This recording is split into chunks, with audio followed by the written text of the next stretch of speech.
Hello, hello, and welcome to Coaching Corner with me, Tracy Forsyth.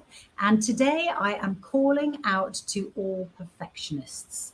And today I'm going to talk to you about why and how to practice the positivity muscle about you.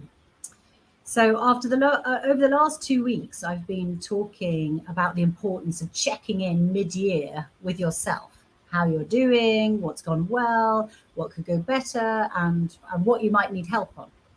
Also, I've been talking about celebrating what you've achieved to date by giving yourself prizes or medals. Now, I suspect there are a whole load of perfectionists out there who struggled with that last request. Just the thought of giving yourself a medal or giving yourself a prize for something.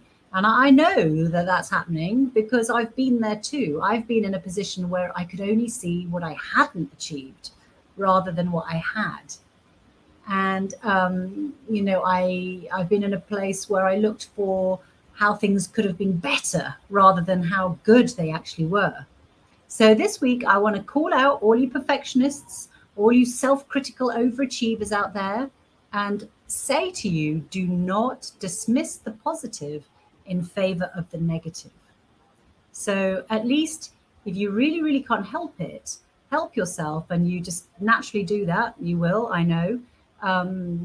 It's the classic example is if you get 10 pieces of feedback, you immediately dismiss the 9 positive things and go laser-like focus into the one that's slightly critical.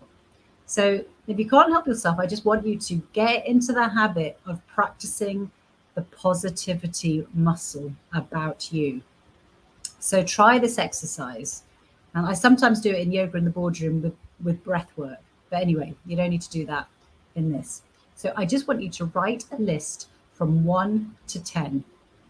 So next to each of those numbers, 1, 2, 3, 4, 5, 6, 7, 8, 9, 10, write something positive about yourself, be it an achievement, something you did you're proud of, a compliment somebody gave you. Doesn't matter what it is, just write 10 things down.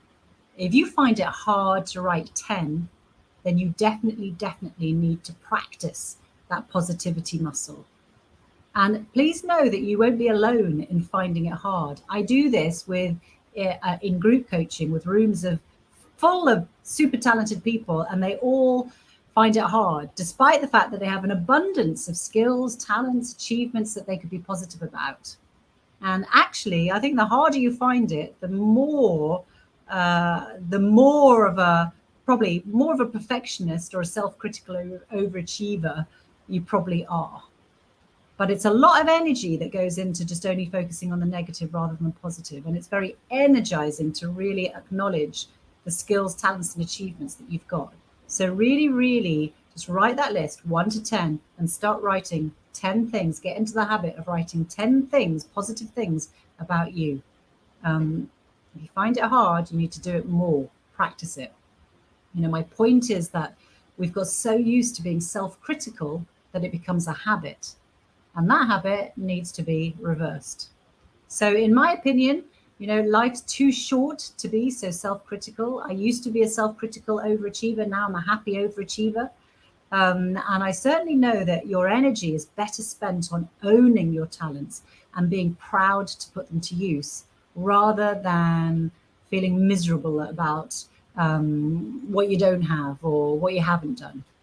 So write the list of what you're proud of so far this year and just get into the habit of doing it. And if anybody is happy to share some or all of what they've put on their list or how they find this exercise, I am literally all ears. So be fearlessly you. The world needs it. And take care, and I will see you next time.